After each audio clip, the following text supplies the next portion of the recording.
Hello my dear students, hope you all are doing good।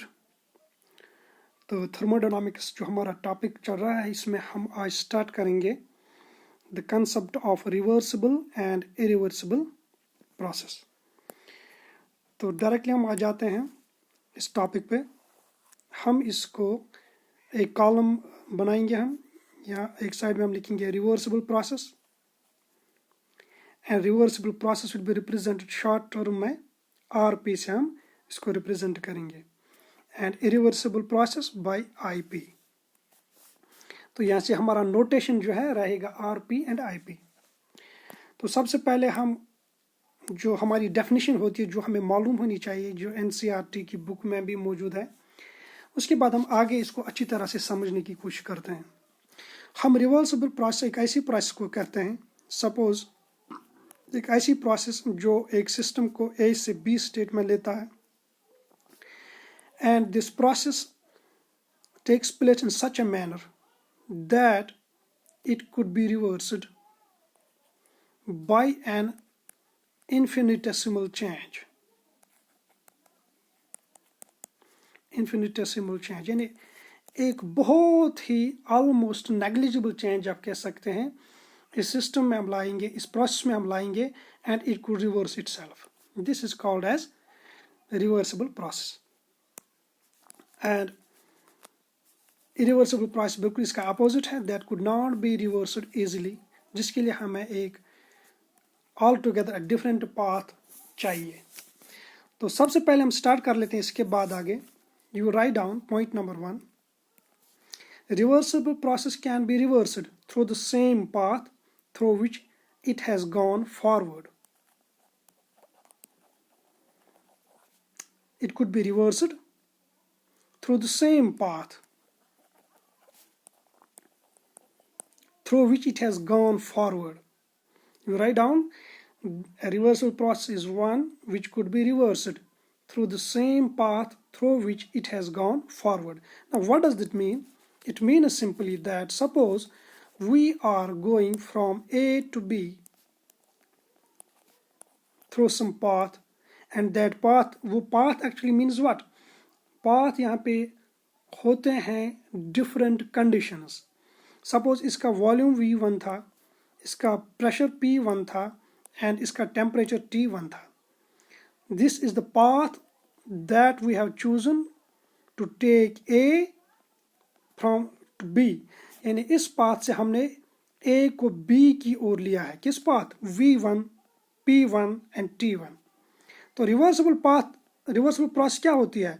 This B could be easily brought back to A under the same conditions V1, P1 and T1। इसी को हम कहते हैं जिस path से ये process हो रहा है उसी पाथ से ये प्रोसेस रिवर्स होता है। This called reversible. But same is not applicable to irreversible process। यहाँ पे V1, P1 and T1, if we want to reverse the process any conditions में V1, P1, T1, this process won't happen। It needs all together a different path। This is one of the important pointers। Second, we will write down the driving and opposing forces are nearly same in case of reversible process। यानी कोई force होता है जो एक process को आगे की ओर ले जाता है, उसको कहते हैं ड्राइविंग फोर्स। इसको हम FD से डिनोट करेंगे। FD, ये FD जो होता है it is approximately equal to एक फोर्स ऐसा होता है जो इस प्रोसेस को, हर एक प्रोसेस को अपोज करता है। फॉर एग्जाम्पल, जब एक गाड़ी चलती है नीचे टायर्स और रोड के बीच में फ्रिक्शन होती है। फ्रिक्शन जो होती है it is an opposing force. तो इसी तरह से हर एक प्रोसेस के लिए कोई न कोई फोर्स अपोजिंग होता है। तो रिवर्सिबल प्रोसेस में क्या होता है? जो ड्राइविंग फोर्स होता है और जो अपोजिंग फोर्स होता है, these are almost equal to each other. या हम इस तरह से लिख सकते हैं F ड्राइविंग फोर्स, यानी ड्राइविंग फोर्स जो होता है बराबर F opposing plus minus DF, यानी driving force is equal to opposing force plus minus DF। ये जो DF है, DF अप्रोचेस टू जीरो, यानी DF is very very small quantity it is approaching to 0 means it's almost equal to 0. When it is almost equal to 0, we can say DF is approximately equal to, FD is approximately equal to FOP, opposing force. लेकिन यहाँ पे जो होता है irreversible process में, there is significant difference between FD and the driving force and FOP, opposing force and driving force में एक अच्छा खासा फर्क होता है, नंबर 1.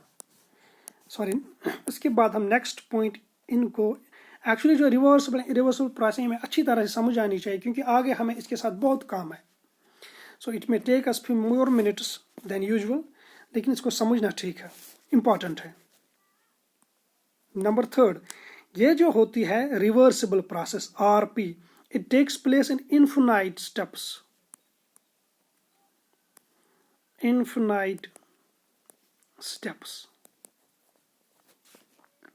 और जो irreversible process होती है, it takes place in finite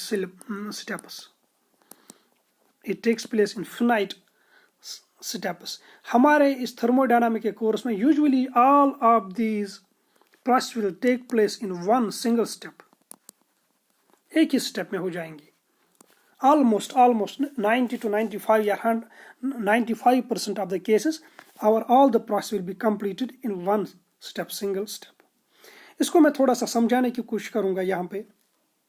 How this is in infinite steps, ये कैसे होता है, और ये यहाँ पे एक एनालॉजी सा हम देंगे. Suppose we have a container and this contains an ideal gas. इसके बीच में आइडियल गैस हमने डाला है, इसके मॉलिक्यूल्स हैं, और इसके ऊपर हमने एक 200 या 250 ग्राम्स ऑफ सैंड डाला है, हीप ऑफ सैंड, थोड़ा सा, ठीक है. और यहाँ पे दूसरे साइड में हम बनाएंगे ऐसा ही एक कंटेनर,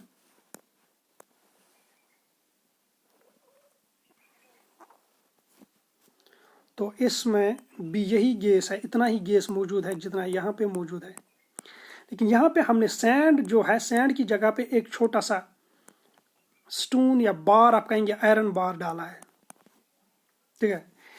तो आयरन बार और सैंड जो है ये सेम प्रेशर एग्जर्ट करते हैं, यानी आयरन, यहाँ पे जो सैंड है, सैंड हमने डाली हुई है, और यहाँ पे क्या है, ये आयरन बार है. लेकिन जितना प्रेशर ये सैंड अप्लाई करती है, उतना ही प्रेशर ये आयरन बार भी अप्लाई करता है. नाउ व्हाट वी डू, ये आयरन बार जो है झटके से एकदम इसको हटा लेते हैं. हमने इसको हटा लिया. सपोज इसका प्रेशर जो था, इसने प्रेशर किया था 10 बार एग्जर्ट, या हम एनी बार, 10 बार, 2 बार, 1 बार. तो जो ही हमने इसको हटा लिया, ये सारा का सारा जो है प्रेशर खत्म हो गया. अब यहाँ पे सिर्फ रहा एटमॉस्फेरिक प्रेशर, दैट इज 1 बार. झटके से ये पिस्टन हमारा ऊपर आ जाएगा, जिसको मैं ब्लैक शेडेड पोर्शन से बनाऊंगा. अब ये पिस्टन यहाँ पे आ जाएगा इन सिंगल स्टेप. लेकिन यहाँ पे हम क्या करते हैं, ये जो है हमारे सैंड के जो पार्टिकल्स हैं, एक एक करके नीचे गिराते हैं. जब एक करके नीचे गिराएंगे तो प्रोसेस, यानी पिस्टन थोड़ा ऊपर आएगा, इतना कम ऊपर आएगा कि हम उसको फील या हम इसको ऑब्जर्व भी नहीं करेंगे. इतनी हम कहेंगे the process that takes place is very very very small. इसी तरह से दूसरा ड्रॉप सैंड का हम डालते हैं, इसी तरह से तीसरा, like that. So what actually I mean to say, ये जो होती हैं reversible process, this take place very very slowly, जिनको हम कहते हैं infinite number of steps are required. लेकिन यहाँ पे क्या होता है, या तो सिंगल स्टेप में होगा, यहाँ पे क्या हो सकता है, it can be more than 1 step. लेकिन एक ऑब्जर्वेबल चेंज हमें आंखों से भी दिख रहा है इनके साथ इरिवर्सिबल प्रोसेस. तो इसी पॉइंट के साथ साथ दूसरा and very important point is that, जो हमने अभी लिखा कि F driving is almost equal to F opposing, तो वो चीज हमें यहाँ पे क्लियर हो जाती है. सपोज इस सैंड ने कितना प्रेशर अप्लाई किया था, 10 बार, क्योंकि आयरन ने भी 10 बार किया था, इनका सेम था। और ये जो अंदर इसका गैस है इसने भी ऑलमोस्ट 10 बार समझ लीजिए इसने अप्लाई किया है, क्योंकि F D driving force is equal to F opposing force. Sand bar जो ऊपर है it tries to compress the gas, इसको नीचे लाना चाहता है, लेकिन इंटरनल प्रेशर जो है ये इसको पिस्टन को ऊपर धकेलना चाहता है। नाउ जब हमने सैंड का एक ग्रेन नीचे छोड़ दिया है, can you tell me what is the difference between F D and F O P? There is almost no difference, तकरीबन इनमें कोई चेंज नहीं आ जाता है। तो होल प्रोसेस के दरमियान ये सिचुएशन रहती है कि ये ऑलमोस्ट दोनों फोर्सेस क्या रह जाते हैं, एक दूसरे के बराबर रह जाते हैं। जब हमने एक ग्रेन ऑफ सैंड निकाला, थोड़ा सा ऊपर पिस्टन होगा, इतना थोड़ा सा कि हम उसको ऑब्जर्व नहीं करेंगे, यानी हम कहेंगे जब पिस्टन ऊपर चला गया तो वॉल्यूम क्या होगा, थोड़ा सा वॉल्यूम बढ़ेगा गैस का कि नहीं बढ़ेगा? आप कहेंगे बढ़ेगा। जब वॉल्यूम बढ़ता है what will happen to the pressure? As per gas laws pressure is inversely proportional to volume, यानी वॉल्यूम बढ़ गया तो इंटरनल प्रेशर पी इंटरनल जो गैस का ये थोड़ा सा कम हो गया, ये थोड़ा सा, यानी हम कहेंगे इंटरनल प्रेशर जो है गैस का थोड़ा सा कम हो गया। और उसके साथ साथ एक्सटर्नल प्रेशर जो किसका था, जो सैंड का था, वो भी कम हो गया। कैसे कम हो गया? जब हमने एक ग्रेन सैंड का नीचे उतारा। तो दैट मीन्स ये ऑलवेज एक दूसरे के करीब रहते हैं। जब हम दूसरा ग्रेन निकालेंगे उस वक्त भी P इंटरनल ऑलमोस्ट इक्वल होगा P external. That means these are always and always close to each other, these are almost numerically equal to each other। तो यहाँ पे हमने समझ लिया कि एक रिवर्सिबल प्रोसेस और एक इरिवर्सिबल प्रोसेस के जो फोर्सेस होते हैं how these are related with each other. लेकिन अब अगर हम इरिवर्सिबल प्रोसेस देखेंगे, जो हमने देखा अभी हमने जो आयरन बार डाला था, तो आयरन बार जब हम एक झटके में से सारा उठा लेते हैं, ये हमने सारा यहाँ से उठा लिया, ये आयरन बार जो यहाँ पे मौजूद था, तो प्रेशर झटके से 10 बार से नीचे आ गया 1 बार तक। आप कहेंगे सर 1 बार कैसे आ गया? 1 बार है एटमॉस्फेरिक प्रेशर, ठीक है, लेकिन यहाँ पे ये सूरत हाल नहीं होती। दिस इंपॉर्टेंट पॉइंट जो आपको रियलाइज करना है कि पी एक्सटर्नल ये जो होती है रिवर्सिबल प्रोसेस, इसमें opposing force and driving force almost same होते हैं। So we can say pressure of gas internal pressure is almost equal to pressure external, लेकिन irreversible process में ऐसा नहीं होता है। Now what can you say in case of irreversible process? जो ही हमने 10 बार का ये आयरन बार जो है जिसने 10 बार प्रेशर अप्लाई किया, इसको हटा लिया, बोलो प्रेशर क्या आ गया? प्रेशर आ गया 1 बार। अब वो 1 बार कहां से आ गया? एटमॉस्फेयर से। नाउ गैस विल एक्सपैंड, यहां तक पिस्टन आएगा, and gas will expand against which pressure? Gas will expand against this 1 बार। वो 10 बार का मसला ही खत्म हो गया। जो ही हमने इसको वहां से उठा दिया, 10 बार का मसला खत्म हो गया, वो आयरन बार। अब वहां पे 1 बार प्रेशर आ एटमॉस्फेयर का, और उसी के अगेंस्ट अब ये गैस ऊपर इसको पुश कर रहा है। दैट मीन्स यहाँ पे जो प्रेशर है external, it is constant. This very very important point. यानी जब रिवर्सिबल प्रोसेस होती है, जो एक्सटर्नल प्रेशर होगा दैट विल बी कांस्टेंट, लेकिन यहाँ पे ऐसा नहीं होता है constant. It is always changing, it is variable, it is variable. ये पॉइंट समझ लीजिए, मैं इसको रिपीट करता हूं फिर एक बार आपकी समझाने के लिए, अगर आपको प्रॉब्लम है इसमें। कैसे समझाऊंगा? हमने बोला था, सपोज कर लीजिए हमने इस पे एक आयरन बार रखा था जिसने कितना प्रेशर अप्लाई किया था? 10 बार। लेकिन इरिवर्सिबल प्रोसेस है, हमने इसको एक ही स्टेप में कंप्लीट किया। वो कैसे? हमने इस आयरन बार को झटके से उठा लिया। अब आपको पता है पहले प्रेशर कितना था? 11 बार था। 11 बार क्यों था? 1 बार एटमॉस्फेयर का था और 10 बार किसका था? आयरन का था। अब ये 10 बार निकाला, बोलो प्रेशर कितना रहा? 1 बार। तो जो ही प्रेशर 1 बार आया था P external, is equal to atmospheric pressure it is equal to 1 bar. तो जो ही हमने इस आयरन पीस को हटा लिया, अब गैस एक्सपैंड होने लगेगा, गैस विल एक्सपैंड। और एक्सटर्नल प्रेशर की हालत क्या है खुद समझ लीजिए। अब एक्सटर्नल प्रेशर एक कांस्टेंट प्रेशर है, वो कौन सा है, वो एटमॉस्फेरिक प्रेशर है। तो वही मेरा मतलब है कि इरिवर्सिबल प्रोसेस में जो होता है pressure will be constant. Hope ये वाली चीज आपको समझ आई होगी। तो यहां पे जो है pressure is not constant, pressure is variable, pressure is variable. वो कैसे, 10 बार सैंड थी, 10 बार यानी सैंड जितनी भी थी इसने कितना प्रेशर अप्लाई किया था, 10 बार। एटमॉस्फेयर का 1 बार हो गया 11 बार टोटल। जब हमने पहला ग्रेन उठा लिया, ठीक है, तो प्रेशर थोड़ा सा कम हो गया, प्रेशर झटके से 1 बार नहीं आ गया। सपोज ये 10 बार से आ गया नीचे 9.99 बार, हो गया एक स्टेप कंप्लीट। फिर दूसरा ग्रेन हटाना है, this will be equal to 9.98 bar. फिर तीसरा है, दैट मीन्स हर एक स्टेप पे एक अलग अलग प्रेशर होता है, उसी को कहते हैं variable pressure, change in pressure. तो note down this important point, in case of reversible process the pressure is variable, और आप कहेंगे फोर्स इज वेरिएबल फिजिक्स में यूजुअली, लेकिन यहाँ पे आप प्रेशर वेरिएबल लिखेंगे क्योंकि हमारा डीलिंग जो है सिर्फ एक इसी प्रेशर के साथ ही होगा आगे आगे।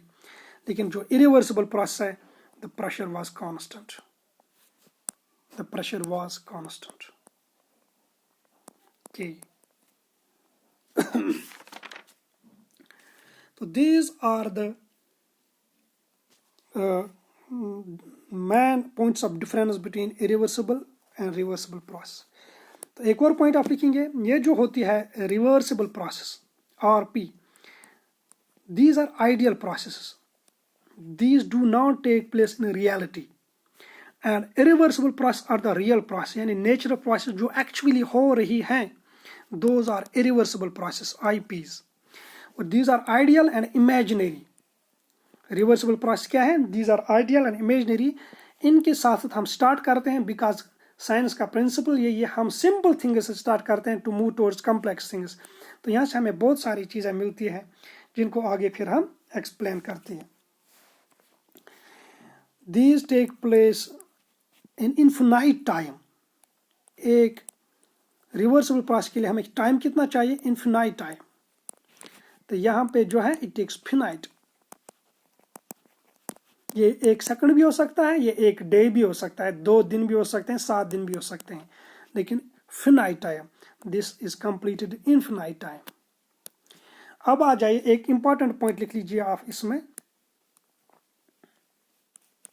रिवर्सिबल इरिवर्सिबल प्रोसेस में ऑन इंक्रीजिंग, अगर हमारे पास कोई रिवर्सिबल नहीं बल्कि इरिवर्सिबल प्रोसेस है, on increasing number of steps, on increasing number of steps it tends to be reversible। एक इरिवर्सिबल प्रोसेस में अब जब हम नंबर ऑफ स्टेप्स इंक्रीज करते जाते हैं, 2, 3, 4, 100, 1000, 1 लाख स्टेप्स, तो इसमें क्या हो जाता है, इट टेंड्स टू बी, इसके कैरेक्टर्स मिलने जुलने लगते हैं रिवर्सिबल प्रोसेस से, यानी it tends to be reversible process, इसके कैरेक्टर्स रिवर्सिबल प्रोसेस की ओर चले जाते हैं। Number next point important question जब आपसे वहां पूछा जाएगा, क्योंकि दिस वेरी इंपॉर्टेंट टॉपिक, वहां आपको कभी कभी ये दिया गया होगा कि प्रोसेस इज रिवर्सिबल और इरिवर्सिबल, लेकिन यूजुअली हमेशा इसको नहीं दिया जाता है। वो आपको कुछ वर्ड्स वहां पे यूज करते हैं जहां से आपको समझना है कि प्रोसेस रिवर्सिबल है कि irreversible. If the question says something like suddenly, if it says like rapidly, if it says something like disturbance, all these words indicate that the process is irreversible। जो जल्दी जल्दी हो रही है, सडनली हो रही है, रैपिडली हो रही है, डिस्टर्बेंस हुआ है सिस्टम में, these are irreversible processes। अगर उसने क्वेश्चन में दिया है the process takes place against a constant pressure, the process is taking place against a constant pressure, particularly in isothermic process and adiabatic process, जो हम आगे देखेंगे क्या है। तो कांस्टेंट प्रेशर वाली टर्म आ गई, आप खुद बता सकते हैं वेदर द प्रोसेस रिवर्सिबल और इरिवर्सिबल, जो अभी हमने समझाया। The process will be IP, irreversible. Hope you understand this concept of reversibility and irreversibility. तो इसमें मैंने अच्छी तरह से समझाने की कोशिश की कैसे आप जज कर सकते हैं कि एक प्रोसेस रिवर्सिबल है कि इरिवर्सिबल है, कौन सा प्रोसेस रियल है, कौन सा इमेजिनरी है, किस में कितना टाइम लगता है, and what is the difference between driving force and opposing force. You write down next point, thermodynamic quantities. Thermodynamic quantities. You write down thermodynamic quantities. Thermodynamic quantities, जिनमें हमारे पास सबसे पहले आएगा internal energy, that will be represented by U. Work, यहाँ पे मैं short symbol ही लिखता हूँ W, एंड हीट Q। तो ब्रैकेट में आप नीचे इसके लिख सकते हैं first law of thermodynamics float, first law of thermodynamics float. ये चीज़ें अब हम डिस्कस करेंगे। Thermodynamic quantities, internal energy, work and heat. तो उसके साथ ब्रैकेट में आप लिखेंगे फर्स्ट लॉ ऑफ थर्मोडायनामिक्स का भी हम मेंशन इसके साथ कर लेंगे। तो सबसे पहले हम लेते हैं internal energy U। When we say that our system has lost और गेन्ड एनर्जी, जाहिर सी बात है हमारा थर्मोडायनामिक्स में काम ये है कि सिस्टम ने कितना एनर्जी लूज किया, कितना गेन किया, कितना काम किया वगैरह। In such situations there must be, हमारे पास एक ऐसी क्वांटिटी जरूर होनी चाहिए, there must be some quantity, there must be some quantity that will represent the total energy of our system.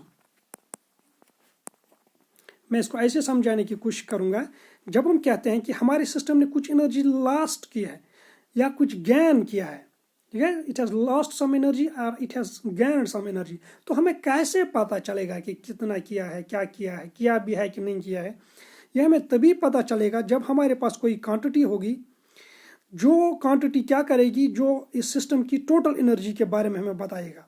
Suppose उसको हम कहेंगे E डैश, फिर हम कहेंगे अगर ये E डैश कम हुआ तो हमारे सिस्टम ने एनर्जी लूज की है, अगर इस E डैश में कोई बढ़ोतरी होती है तो हम कहेंगे हमारे सिस्टम ने एनर्जी गेन किया है। And this quantity which represents the total energy of the system, इसी क्वांटिटी को हमने नाम दिया है इंटरनल एनर्जी। इंटरनल एनर्जी जिसको हम U से क्या कर लेते हैं, डिनोट करते हैं। तो इसको थोड़ा सा वजाहत इसकी हो जाएगी। Suppose we have a system filled with some ideal gas and the system is put in a moving train। एक मूविंग ट्रेन में सिस्टम मौजूद है।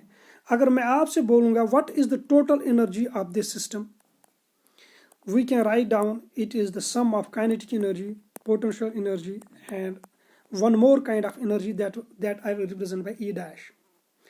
Now what is this kinetic energy? This kinetic energy is the energy possessed by the system due to motion of train। Train जब move कर रहा है तो हमारा सिस्टम भी मूव कर रहा है, उसमें से उसकी वजह से इसमें एक एनर्जी आती है, उसको हम कहेंगे kinetic energy. And potential energy is due to the gravitational field, यानी जब हम किसी हाइट पे ले जाते हैं ऊपर किसी भी बॉडी को, तो ग्रेविटेशनल फील्ड में हम जीरो डिस्टेंस यानी from the surface of earth to upper distance यानी H तक ले जाते हैं, तो इसकी एनर्जी बढ़ जाती है, जिसको हम कहते हैं potential energy. And there is one more kind of energy E dash. ये E डैश में समझाऊंगा ये क्या है। It is the energy due to the motion of particles, जो इस गैस में, इस हमारे सिस्टम में पार्टिकल्स हैं, उनकी मोशन की वजह से ये पार्टिकल्स मूव कर रहे हैं, चाहे ये ट्रेन मूव कर रही है या नहीं कर रही है, लेकिन these particles move always, so it is different from that movement of train. So it is due to the motion of particles, number one. It is due to the configuration of particles. Configuration of particles means arrangement of particles with respect to each other. एक दूसरे के मुकाबले में ये किस तरह से है. That depends upon volume and other things. And this E dash is also the electronic energy. Electronic energy. यानी electronic configuration जो होती है, वो कन्फिग्रेशन भी एक मॉलिक्यूल को एक एनर्जी इंपोर्ट करती है. This the sum of all the movements of the particle and configuration of the particles and configuration of electrons, and this energy is actually what we call as internal energy, जिसको हम you से denote करेंगे अब के आगे. तो हमारा system जो रहेगा, हमारा सिस्टम जो कभी it will not be in train, it will be stationary always. जब हम यहाँ पे पढ़ेंगे हमारे इस थर्मोडायनामिक्स के कोर्स में, हमारा सिस्टम क्या होगा, स्टेशनरी. दैट मीन्स ये वाला पोर्शन किसके बराबर जाएगा, zero. Number second, we will consider that our system is in absence of field. ये किसी फील्ड में मौजूद नहीं है. दैट मीन्स पी भी क्या हो जाएगा, zero.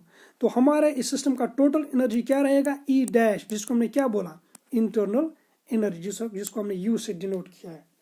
So the total energy of our system will be कौन सी, U, and U is the combination of many energies.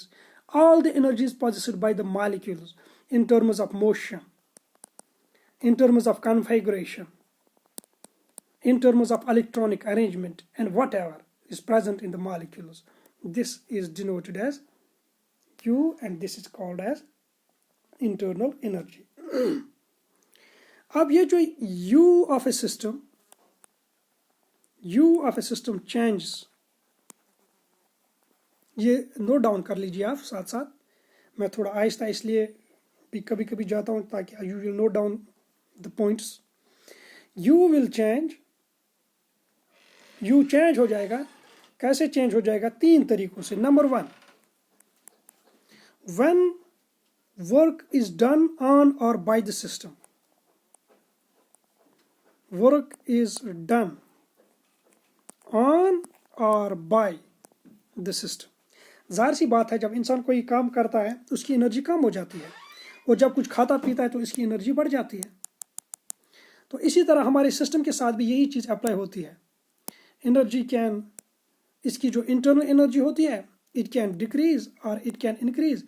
It depends upon the work, whether it is doing, whether the system is doing और the work is done on the system. Second point, हमारे system की internal energy will change if heat pass into और out of our system, into slash out of system.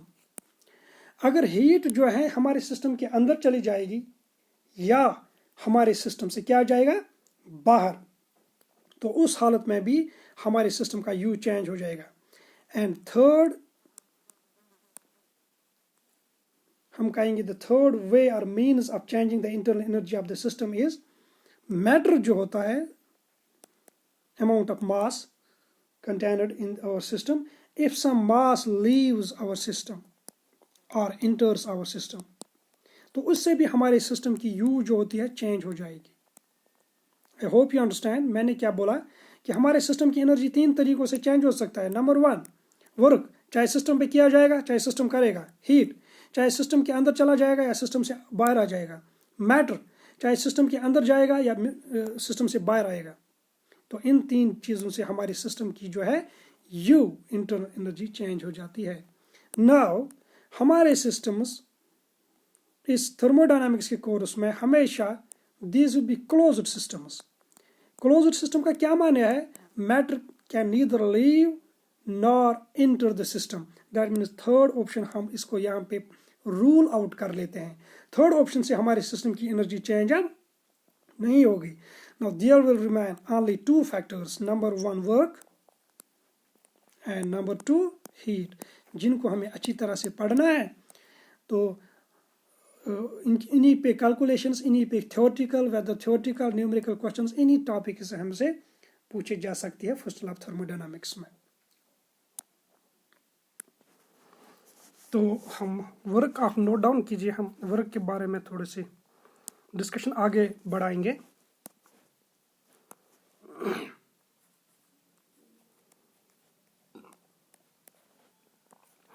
Work is of many types, लेकिन हमारा जो discussion रहेगा it will be related, और हमारा discussion सारा का सारा प्रेशर वॉल्यूम वर्क के साथ रहेगा। Pressure volume work means the work that is done by the change of volume of the system, उसको हम कहते हैं pressure volume work. So what is pressure volume work? PV work is the work done by the system due to change in volume. तो आप हम इसको इस तरह भी लिख सकते हैं, it is the mode of energy transfer. PV work आप लिखेंगे is the mode of energy transfer, mode of energy transfer, चाहे सिस्टम के अंदर जाएगा या सिस्टम से बाहर आएगा, between system and surroundings, between system and surroundings as a result of pressure gradient, as a result of pressure P gradient। जाहिर सी बात है अगर प्रेशर इंटरनल और प्रेशर एक्सटर्नल सेम होगा तो पिस्टन ना ऊपर जाएगा ना नीचे जाएगा। जब प्रेशर ग्रेडियंट होगा, pressure gradient means difference in pressure, P internal अगर ज़्यादा होगा फॉर एग्जांपल P एक्सटर्नल से, तो पिस्टन ऊपर जाएगा, गैस जो है वही काम करेगा। लेकिन अगर रिवर्स होगा तो पिस्टन नीचे आएगा। ये होता है PV वर्क। ये जो PV वर्क है इसके बारे में साइन कन्वेंशंस आप नोट डाउन करेंगे। साइन कन्वेंशंस में important thing, if the work is done on the system, अगर हमने सिस्टम पे यानी सराउंडिंग्स ने सिस्टम पे काम किया है, the work done is taken as positive. If the work is done by the system, the work done is taken as negative. System पे अगर काम किया जाएगा तो पॉजिटिव लिया जाएगा, सिस्टम अगर काम करेगा तो नेगेटिव लिया जाएगा। इसका रीज़न यह है, कोई भी प्रोसेस, कोई भी चीज़ जिससे हमारे सिस्टम की एनर्जी बढ़ेगी, U जिससे बढ़ेगा उसको हम पॉजिटिव लेते हैं। जाहिर सी बात है बढ़ेगा तो पॉजिटिव ही लेंगे। तो जब सिस्टम पे काम किया जाता है तो इसका U बढ़ जाता है, इसलिए हम इसको पॉजिटिव लेते हैं। और जब सिस्टम काम करने लगेगा तो इसको अपनी जेब से खर्च करना है, तो जब अपनी जेब से खर्च करेगा तो U क्या है, कम तो हो जाएगा, इसलिए इसको क्या लेते हैं, नेगेटिव। तो दो चीज़ें क्लियर कर लीजिए, सिस्टम पे काम होगा तो पॉजिटिव, सिस्टम काम करेगा तो नेगेटिव। तो सपोज कर लीजिए हमारे पास एक सिस्टम था जिसके पास इंटरनल एनर्जी U1 थी। Now some work W has been done on it, जब सराउंडिंग्स इस पे काम करेंगे ना तो वर्क को पॉजिटिव लिया जाएगा। So what will be the change in internal energy? Change internal will be obtained like this. जब हमने इस पे काम किया तो इसकी इंटरनल एनर्जी चेंज हो जाएगी। Suppose the new internal energy is U2 and the difference between the two, U2 minus U1, जिसको हम डेल्टा U से रिप्रेजेंट करेंगे, it will be equal to W। W means the work that has been done on the system. Suppose the work was actually done on surroundings. Clear कर लीजिए concept. अगर question ने पूछा था कि work is, system का नाम उसने नहीं लिया था कि सिस्टम ने काम किया है या सिस्टम पे काम हुआ है। इफ इट सेज सराउंडिंग्स, यानी सराउंडिंग उसने जिक्र किया था, मेंशन किया था। If it says surrounding has done the work, that mean system पे काम हुआ है। If it says that the work was done on the surroundings, जो सराउंडिंग्स पे हुआ था तो सराउंडिंग्स पे कौन करेगा, सिस्टम करेगा। जब सराउंडिंग्स पे काम हुआ है तो वर्क विल बी नेगेटिव। जब सराउंडिंग्स काम करेंगे तो वो किस पे करेंगे, सिस्टम पे करेंगे, इट विल बी पॉजिटिव। दो चीज़ें हैं, इन टर्म्स ऑफ सिस्टम आपने याद रखा, अब इन टर्म्स ऑफ सराउंडिंग्स भी याद रखेंगे। जब सराउंडिंग्स काम करेंगे तो जब सराउंडिंग्स पे काम किया जाएगा। तो मैं कह रहा था सपोज अब हमारे सिस्टम ने ही काम किया है तो del U will be equal to minus W. हमारे सिस्टम ने यही काम किया है किस पे, सराउंडिंग पे, तो del U will be minus. तो ये हो गया हीट का वर्क का इंट्रोडक्शन। ये वर्क के साथ हमें आगे बहुत काम आगे रहेगा, तो यहाँ पर हम इसको इतना ही इसकी इंट्रोडक्शन में इतना ही इस वक्त पढ़ेंगे। आप नोट डाउन कीजिए जो दूसरा पैरामीटर है जिससे हमारे सिस्टम की इंटरनल एनर्जी चेंज हो सकती है, दैट्स हीट। ठीक है, तो हीट के बारे में फर्स्ट पॉइंट आप लिखेंगे, it's the mode of energy transfer. It is the mode of energy transfer. ठीक है, it is the mode of energy transfer as a result of temperature difference, as a result of T difference. T means temperature, terminology है जो हम साथ साथ लिखते जाते हैं, and we know this.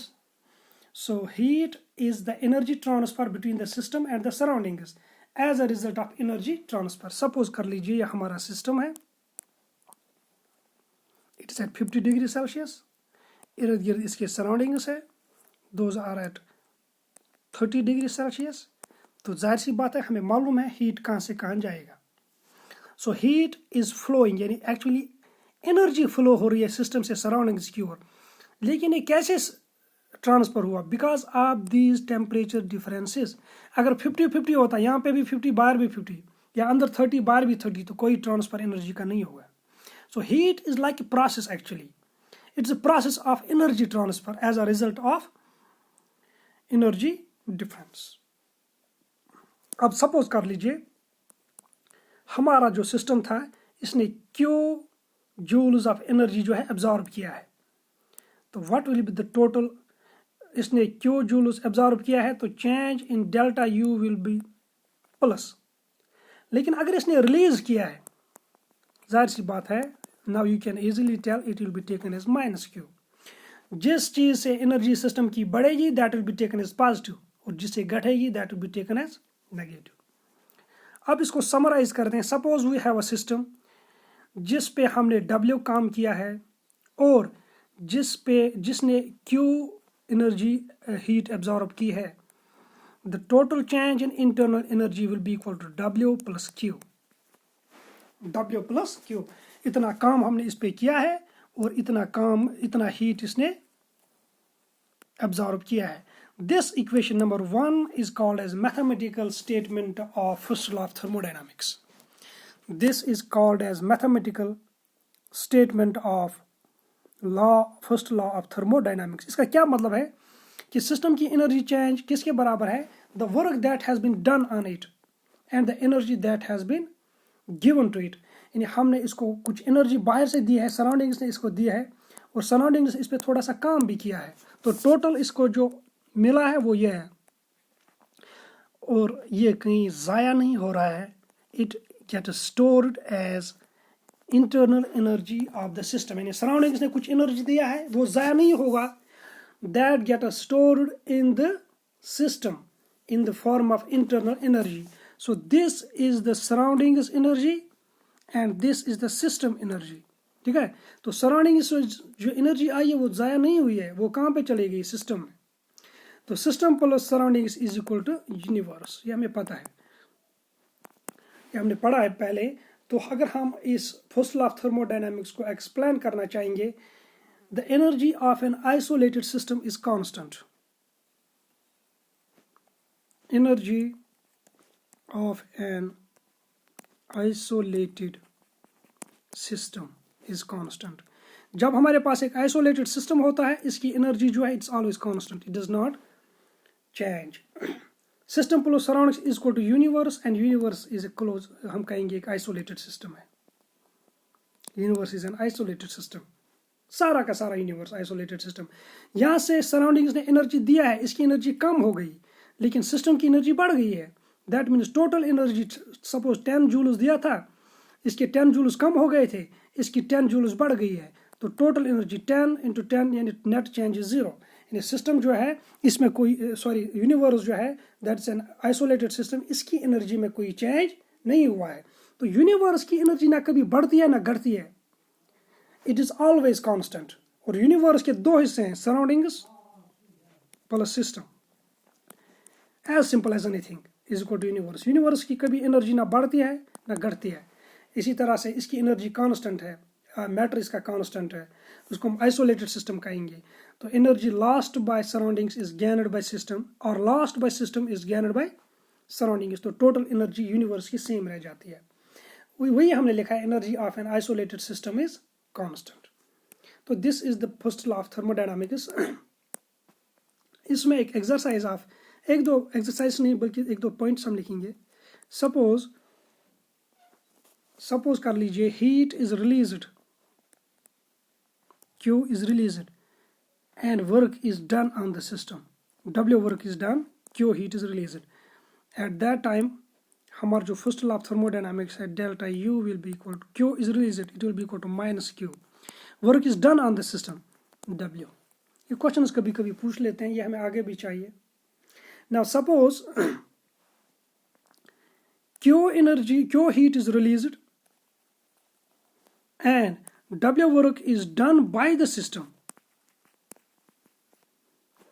एक तो सिस्टम ने इतना एनर्जी रिलीज किया है in the form of heat, और दूसरा एनर्जी जो है W जो है it is equal to the work done by the system is equal to W. So हमारा जो है first law of thermodynamics it will be equal to del U, Q हम लिखेंगे minus Q, plus work is done by the system, so it will be minus W. So the first law of thermodynamics will be equal to minus Q. Plus और minus minus हो गया यहाँ पे जब हम multiplication करेंगे W, ठीक है। तो सपोज अब हम एक और लास्ट वाला केस इसमें लेते हैं। Heat absorbed by the system, heat absorbed by the system is Q and work done by the system, this is absorbed by system, work done by the system is W. So delta U will be equal to Q minus W, या इस तरह से हम लिखेंगे, पहले plus लिखेंगे फिर minus W। ये प्लस हम फार्मूला का फॉर एग्जांपल वहाँ पे रखते हैं, तो माइनस W मीनस क्योंकि ये वर्क डन किया है, सिस्टम ने ये काम किया है। So first law of thermodynamics will become this thing. तो ये दो चार सिचुएशंस अराइज होती हैं जो हम फर्स्ट लॉ ऑफ थर्मोडायनामिक्स में लिख लेते हैं। आगे बढ़ते हैं, यू राइट डाउन, हम स्टार्ट करने जा रहे हैं applications. You write down applications.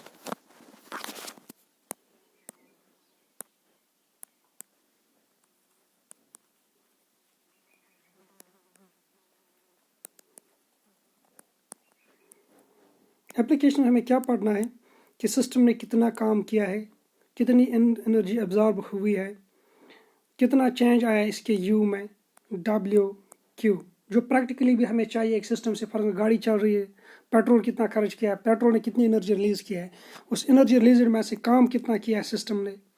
These are the things that we will study in this application part, and the question will be asked first law of thermodynamics जो है question इसी portion से usually you can say most of the times 90 times out of 100 first law of thermodynamics में से अगर question होगा तो इसी पोर्शन से होगा जो हम आज स्टार्ट करने जा रहे हैं, एप्लीकेशंस।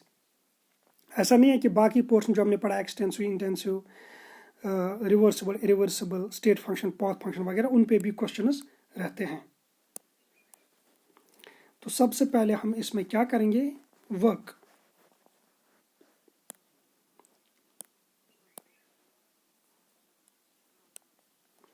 वर्क करने से ही फायदा है इंसान को, वर्क नहीं करेगा तो फायदा नहीं है। तो हम भी वर्क स्टार्ट करने जा रहे हैं। वर्क जो है, द वर्क डन, इस पे क्वेश्चंस कैसे रहते हैं, we have to calculate the work done by the system और on the system under different conditions. Work in different conditions, वो कंडीशंस क्या है, आइसोथर्मल, एडियाबैटिक, आइसोबारिक, आइसोकोरिक वगैरह वगैरह। Work done in different conditions, work done either on the system और by the system. Number second, work from graph. Question में हमें graphs दिए जाएंगे जहां से हमें मालूम करना है कि वर्क कितना हुआ है, फिर चाहे सिस्टम ने किया होगा या सराउंडिंग्स ने किया होगा, वो भी हमें ग्राफ से मालूम करना है कि सिस्टम ने किया है या फिर सराउंडिंग ने किया है। एग्जाम्पल लेते हैं, एज यूजुअल एक सिस्टम है हमारे पास, a cylinder fitted with a massless piston, और इस पिस्टन में इस सिलेंडर में हमारे पास आइडियल गैस मौजूद है। ठीक है, नाउ सपोज करके हम मान चलते हैं कि P internal is greater than P external, तो piston will be pushed up. Suppose piston यहाँ पे पहुंचा है जो मैंने ब्लैक लाइन से दिखाया है, and it has been pushed by length L। जहां मौजूद था वहां से जहां पहुंच गया है वहां तक कितना डिस्टेंस इसने तय किया है, L डिस्टेंस, ये हमने L से डिनोट किया है। ओके, अब हम यहाँ पे कैलकुलेट करेंगे द वर्क डन, और इसका फार्मूला हमेशा के लिए आपको याद रखना है। हम कहते हैं, सपोज कर लीजिए ये पिस्टन जो है the small amount of work done, हम ये मान लेते हैं कि पहले पिस्टन थोड़ा सा ऊपर गया है, इतना सा, फिर इतना, फिर आगे थोड़ा थोड़ा करके, तो in money steps the work done in moving piston, the small amount of work done, dW means small amount of work done in moving piston by the small distance, ये small distance जिसको हम dx से denote करेंगे, इतनी सारी distance जो मैंने black से यहाँ पे नोट डाउन किया, it will be equal to minus F multiplied by dx. What's F? F is the force and dx is the distance. Work की definition from physics, you know that work is equal to force into distance. The distance हमने the small amount of work done by the system for pushing this piston up by small distance dx, वो इसी का हमने लिखा है यहाँ पे, ये फार्मूला है। Now we know that pressure is equal to, हम इसको px p ही लिखेंगे सपोज करके, pressure is equal to force divided by, ये P एक्सटर्नल हम यहाँ पे चुनके लिख सकते हैं, फोर्स डिवाइड बाई एरिया, और force is equal to P external multiplied by area. ये एरिया क्या है, ये जान लीजिए, this the area of cross section of this cylinder. ये जो एरिया ऑफ क्रॉस सेक्शन है, क्रॉस सेक्शन का एरिया सिंपली मान लीजिए एक पेन है आपके पास जिससे आप लिख रहे हो इस वक्त, इस पेन को आप इस तरह से बीच में काट दीजिए, फिर जो एरिया ऑफ क्रॉस सेक्शन होगा एक पेन का जो ये वाला हिस्सा रहेगा along its diameter, तो this is the area of cross section. So यहाँ पे P force is equal to P external multiplied by A, इसको इक्वेशन 1 में इनकॉर्पोरेट कीजिए, we will get the small amount of work done is equal to P external minus formula का multiplied by A and multiplied by dx, or small amount of work done is equal to minus P external multiplied by dV. What is dV? dV is the change in volume. Volume जो है it is equal to area of cross section multiplied by length. अगर आपके पास cylinder है, cylinder का area of cross section आपको मालूम है, L भी मालूम है, तो volume will be equal to area of cross section multiplied by length. अब चेंज इन वॉल्यूम हमने क्यों लिखा, क्योंकि it is equal to area of cross section, वहाँ पे हमारे पास dx था, dx is the change in length, so change in length will give us change in volume. This is the equation work for doing small amount of work by moving piston a small distance dx. The total work done, the total work required, or total work done in moving piston from this position to this position, and to whole length L, it will be obtained by integration. Integrating equation second, we will get the whole amount of work done, the total work done. dW is equal to W. ये W का माने है इस वक्त यहाँ पे जो मैंने complete लिखा है, it means the total amount of work done. Integration of dW will give us total amount of work done, W. It will be equal to minus integration of P external dV between the limits V1 to V2. V2 and V1 क्या है? V2 is the final volume and V1 is the initial volume. ये मान लीजिए पहले हमारा initial volume, अपने सारे के सारे कंसेप्ट्स क्लियर कर लीजिए। ये था इनिशियल वॉल्यूम। अब चूंकि एक्सपेंशन हुआ है, अब फाइनल वॉल्यूम जब हम लिखेंगे, दिस इनिशियल वॉल्यूम प्लस ये चेंज जो इसमें आया है, ये सारा का सारा जो है अब फाइनल वॉल्यूम बनेगा। This is the final volume. लेकिन पहले जो इनिशियल वॉल्यूम कितना था, सिर्फ ये वाला चीज जिसको मैं रेड से इस वक्त शेड कर रहा हूं, before the piston was moving up.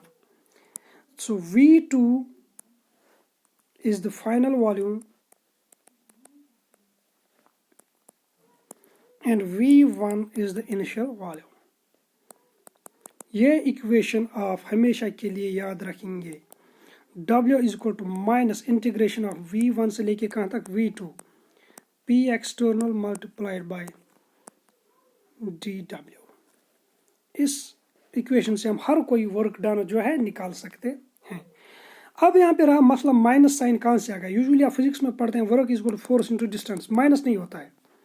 तो माइनस साइन क्यों होता है, हमने अभी साइन कन्वेंशन लिखा है, work done on the system is taken as positive, work done by the system will be taken as negative. तो वो साइन कन्वेंशंस फॉलो हो जाएं, उन साइन कन्वेंशंस को फॉलो करने के लिए,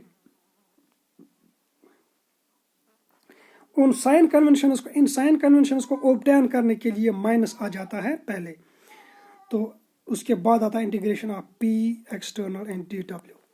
ये आपको आगे इंशाल्लाह एक दो एग्जांपल्स में क्लियर हो जाएगा। तो यहां पे अगर आप समझेंगे, सपोज कर लीजिए कंप्रेशन हुआ है, यहां से पिस्टन नीचे आया है यहां पे, तो वॉल्यूम बढ़ा है कि घटा है, वॉल्यूम घटा है, तो final volume is less, you can say V final minus V initial, it will be taken as negative. जब इस नेगेटिव को बाहर इस नेगेटिव फार्मूला के नेगेटिव से मल्टीप्लाई करेंगे, इट विल बी पॉजिटिव।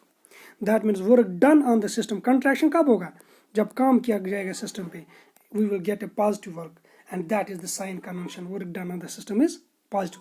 तो माइनस साइन के बारे में क्या याद रखा, वाई इज माइनस साइन दिया, इससे कोई फर्क पड़ने वाला नहीं है, सिर्फ ये कि हमारे साइन कन्वेंशन जो हमने रखे हैं, we can obtain our sign convention correctly. Okay, write down units of work, units, this important, units आपको सब के सब आने चाहिए। हमारे सिलेबस में यूनिट्स होंगे in terms of joule, in terms of calories, in terms of ATM litre, in terms of bar litre. These are the 1 2 3 4 types of units। Usually यही हमारे यूनिट्स रहेंगे हमारे इस कोर्स में, इन्हीं यूनिट्स में क्वेश्चन भी आ जाएगा। Second point, you write down conversion, inter conversion of the units, inter conversion of units. पहले हम लिखेंगे एटमॉस्फेयर लीटर, 1 ATM लीटर, इसको हम कन्वर्ट करेंगे जूल्स में। 1 ATM बताइए मेरे भाई, 1 ATM जो है ये कितने पास्कल्स के बराबर होता है, 101.325 इंटू 10⁻³ पास्कल। और 1 लीटर को अगर हम SI यूनिट्स में कन्वर्ट करेंगे, यानी मीटर क्यूब में, 1 litre is equal to 10⁻³ metre cube पर मीटर क्यूब, सॉरी। इसमें आपको कोई प्रॉब्लम नहीं होनी चाहिए, बिकॉज जिस कॉम्पिटिटिव एग्जाम में आप लोग बैठे हैं, these are the things you must be already knowing. एक एटमॉस्फेयर कितनी चीज़ों के बराबर होता है, 101.325 into 10⁻³ pascal, PA pascal, multiplied. अब लीटर को मैंने किया कन्वर्ट SI में, पहले ATM को SI में कन्वर्ट किया। लीटर होता है SI unit of volume is metre cube जो है, तो 1 लीटर इज इक्वल टू 10⁻³ ठीक है मीटर क्यूब। या अब ये 10⁻³ है, ये 10⁻+3 है, ठीक है। तो it will be equal to 1 ATM litre will be equal to 101 ठीक है, 3 पास्कल मीटर क्यूब, ठीक है, 3 pascal, and pascal metre is equal to joule, we can say 1 ATM litre is equal to 101.3 joule. ये आपको simply last पे याद रखना है। कन्वर्जन अगर आप सीखेंगे तो ज़्यादा अच्छा है, क्योंकि कभी कभी आप इसको भूल भी सकते हैं। And in solving the examples जो आपसे पूछी जाएंगी एग्जाम में, 1 ATM litre can be approximated as 100 joules, as simple as anything. Approximate करके इसको 101 को क्या लिया जा सकता है, 100। ये हो गया फर्स्ट कन्वर्जन। उसके बाद सेकंड कन्वर्जन लिख लीजिए, 1 बार लीटर। 1 बार होता है 10⁵ पास्कल, जो आपको बिल्कुल मालूम होना चाहिए अच्छे से, एक टीचर से भी ज़्यादा, क्योंकि आपको एग्जाम में बैठना होता है, टीचर ने अपने वक्त ये काम किए होते हैं। Multiplied by 10⁻³ metre cube, 10⁻³ metre cube. अब ये 10⁻³ से जब हम 10⁵ से जब हम 10⁻³ घटाएंगे, base are same, powers are added, 1 bar litre will be equal to 10⁻² pascal metre cube is equal to 100 joules, क्योंकि 1 पास्कल मीटर क्यूब जो होता है इसका it is equal to joule, और 10⁻² इज इक्वल टू 100, यानी 1 बार लीटर एग्जैक्टली होता है बराबर 100 जूल्स। और जो 1 एटमॉस्फेयर पर लीटर है, इसको हमने अप्रॉक्सीमेट करके लिया है 100 जूल्स, वो एक्चुअली था बराबर 101.3 जूल्स, ठीक है। So this is the unit conversion. उसके बाद we can say third, 1 calorie, शाबाश खुद बता सकते हैं आप, you may be knowing it, is equal to 4.2 joules. 1 calorie is equal to 4.2 joules. अगर आपको 1 एटमॉस्फेयर लीटर और 1 बार लीटर को भी कैलोरी में कन्वर्ट करना है, अब ये सिंपल है, उनको आप 100 जूल को डिवाइड करना है 4.2 से, वो होगा 1 बार लीटर, वो होगा सॉरी बार लीटर, वहाँ पे जो रिजल्ट आएगा that will be bar litres. तो 3 कन्वर्जन्स हमने यहाँ पे लिखे हैं। पहला कन्वर्जन ATM लीटर, जिसको अप्रॉक्सीमेट करके हमने क्या लिया था, फिर 100, फिर 1 bar litre it is equal to 100 joules, और लास्ट पे 1 calorie is equal to 4.2 joules. तो अगर आप इस लेक्चर को जब फॉलो करते हैं, if you see the lecture is lengthy, तो आप इसको बीच में स्टॉप कर सकते हैं, रेस्ट ले सकते हैं, एंड देन स्टार्ट अगेन, वहाँ पे कोई प्रॉब्लम नहीं है। लेकिन यहाँ हम कोई चीज़ छोड़ने वाले नहीं हैं इंशाल्लाह, क्योंकि हर चीज़ आपको मिलनी चाहिए एक ही जगह पे। जिन चीज़ों के लिए आपको बहुत सारी बुक्स कंसल्ट करनी होगी, बहुत सारे नोट्स पढ़ने होंगे, हमारी ये कोशिश है कि वो सारी की सारी चीज़ें आपको सिर्फ यहाँ पे एक लेक्चर में मिलनी चाहिए, ताकि आपको कोई और चीज़ पढ़ने की ज़रूरत नहीं है। सिर्फ आपको एग्जाम्पल्स वगैरह सॉल्व करनी है, पर्टिकुलरली NCERT की कोई एग्जाम्पल नहीं छोड़नी है, और जो क्वेश्चन हम यहाँ सॉल्व करेंगे और इसके साथ जो आपका मटेरियल होगा। आप लिखेंगे इंपॉर्टेंट पॉइंट्स।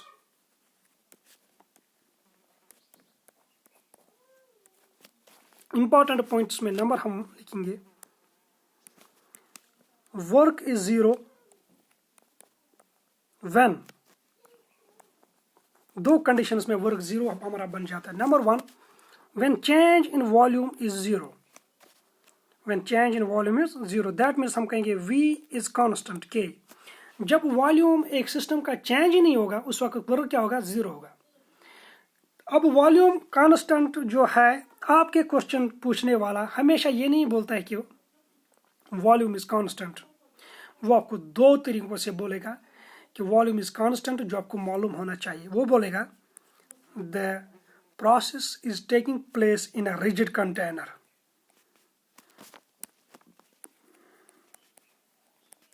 अगर उसने रिजिड कंटेनर की बात की है तो जाहिर मान लीजिए आप, जाहिर सी बात है, फिर आप कंफर्म कर लीजिए कि वॉल्यूम कांस्टेंट है, dV is equal to 0, system ने काम कुछ नहीं किया होगा।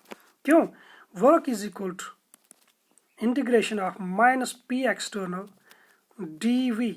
वन डी वी ही जीरो है, work will be equal to zero. यहां से V1 और V2। नंबर सेकंड, वो बोलेगा आपको process is isochoric. Isochoric is a process that takes place at constant volume. तो दो तरीकों से आपसे बोल सकता है कि कांस्टेंट वॉल्यूम है। या तो टर्म सिंपली यूज करेगा आइसोकोरिक, या ये वर्ड यूज करेगा तो reaction is taking place in a rigid container. उसके बाद दूसरी सिचुएशन वर्क कब जीरो होगी? If P external is zero, यानी बाहर का प्रेशर जो है वो जीरो है। उस वक्त आप लिखेंगे sir work is equal to minus P external multiplied by d V. P external चूंकि जीरो है, zero multiplied by anything is equal to zero. ठीक है। Now P external zero usually कब होता है?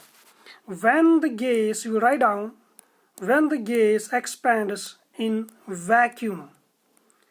When the gas expands in vacuum, vacuum means कोई atmosphere नहीं है, यहाँ पे कोई भी गैस बाहर नहीं है, नो एटमॉस्फेयर इज देयर। सो जब पिस्टन ऊपर जाएगा P external is zero, atmosphere pressure भी नहीं है, ऊपर हमने कोई वेट भी नहीं रखा है। So when the gas expands in vacuum, work done is equal to zero, क्योंकि पी एक्सटर्नल जीरो है। This is called as free expansion. What is free expansion? The expansion against zero pressure or the expansion in vacuum is called, उसी को हम कहते हैं free expansion. Write down. Free expansion is the expansion against zero pressure or expansion into vacuum वगैरह। तो ये हो गया हमारा इंट्रोडक्शन ऑफ वर्क। ठीक है। उसके बाद हम आगे बढ़ेंगे वर्क के साथ ही। You will write down work done in irreversible process.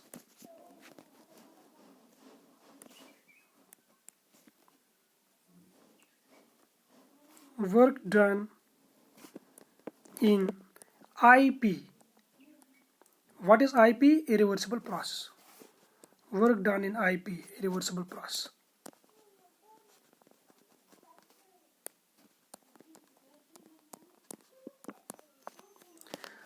तो हमारे पास वर्क की जो इक्वेशन है हमने बनाई है वो हमारे पास है, work is equal to minus P external multiplied by d V, volume will change from V1 to V2। इसी क्लास में हमने पहले स्टार्ट किया था रिवर्सिबल एंड इरिवर्सिबल प्रोसेस। तो वहाँ पे इरिवर्सिबल प्रोसेस के बारे में हमने पढ़ा। P जो है यानी P एक्सटर्नल लिख लीजिए या सिंपली P लिखिए, it is a constant. Irreversible process में प्रेशर क्या होता है? कांस्टेंट। तो कांस्टेंट की हम यहाँ पे इंटीग्रेशन नहीं करेंगे, ये बाहर आ जाएगा।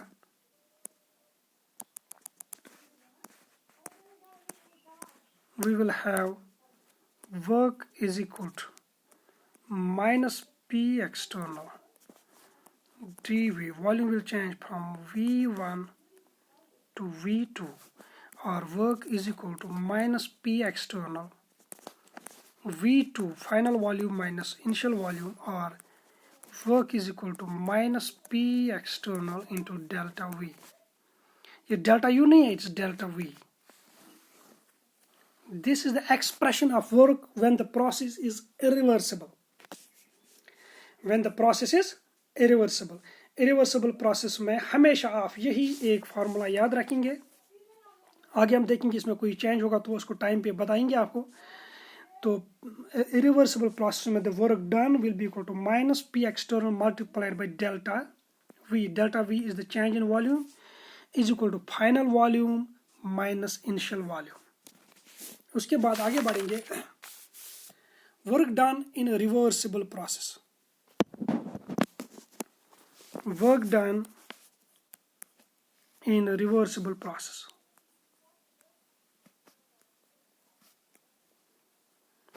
वर्क डन इन RP, रिवर्सिबल प्रोसेस। एक रिवर्सिबल प्रोसेस में कौन सी इक्वेशन बनेगी, क्या हम याद रखेंगे, ये चीज़ें सीखनी है। तो पहले फिर एक बार रिवर्सिबल प्रोसेस का जो वो स्केच बनाएंगे हम। ये हमारा पिस्टन है, ठीक है। तो इसमें गैस भरी हुई है इस सिलेंडर में। गैस को हम डिफरेंट कलर से यहाँ पे दिखाते हैं। गैस एक प्रेशर अप्लाई करता है जिसको हम पी इंटरनल कहते हैं। बाहर से एक प्रेशर है जिसको हम पी एक्सटर्नल कहते हैं, ठीक है। तो यहाँ पे हमें मालूम है, first of all we write down work का एक्सप्रेशन क्या है, minus integration of P external multiplied by d V. V1 से लेके कहाँ जाते हैं, V2। यहाँ पे P एक्सटर्नल जो है इट इज़ नॉट कांस्टेंट। याद कीजिए, मैंने बोला ये टर्म हमें रिवर्सिबल इरिवर्सिबल कंसेप्ट आगे बहुत यूज होगा। P एक्सटर्नल रिवर्सिबल प्रोसेस में कांस्टेंट नहीं, इट्स वेरिएबल। दैट मीन्स इसकी इंटीग्रेशन हमें करनी है, ये इंटीग्रल से बाहर नहीं आएगा, नंबर 1। ये भी हमने देखा P external will be approximately equal to P internal. तो हम P एक्सटर्नल की जगह क्या यूज करेंगे, P इंटरनल भी यूज कर सकते हैं। जब ये बराबर ही है तो हम इसकी जगह सिंपली P भी यूज कर सकते हैं। No need to mention P external और P इंटरनल, क्योंकि एक दूसरे के बराबर है। तो हम क्या लिखेंगे, work is equal to P dV। अब P का जो वैल्यू है प्रेशर का, we will get it from nRT। PV is equal to nRT, क्योंकि आइडियल गैस के साथ हमारा काम है। P is equal to nRT divide by V। इसको इक्वेशन 1 मान लीजिए।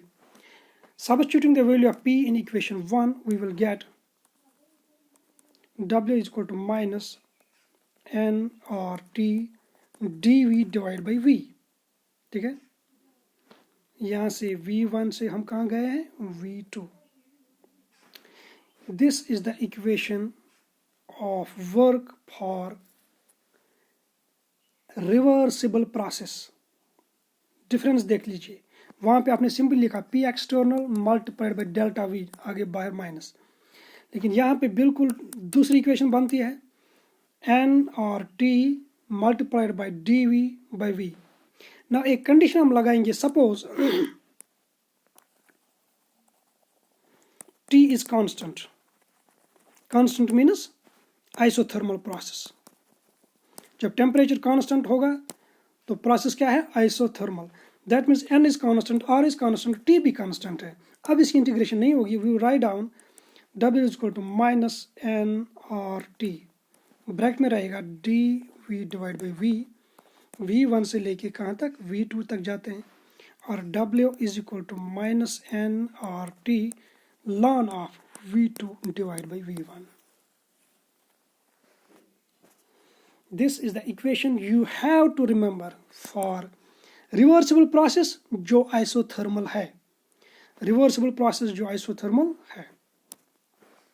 अगर हम ln को log में रिप्रेजेंट करेंगे, we know ln is equal to 2.303 log।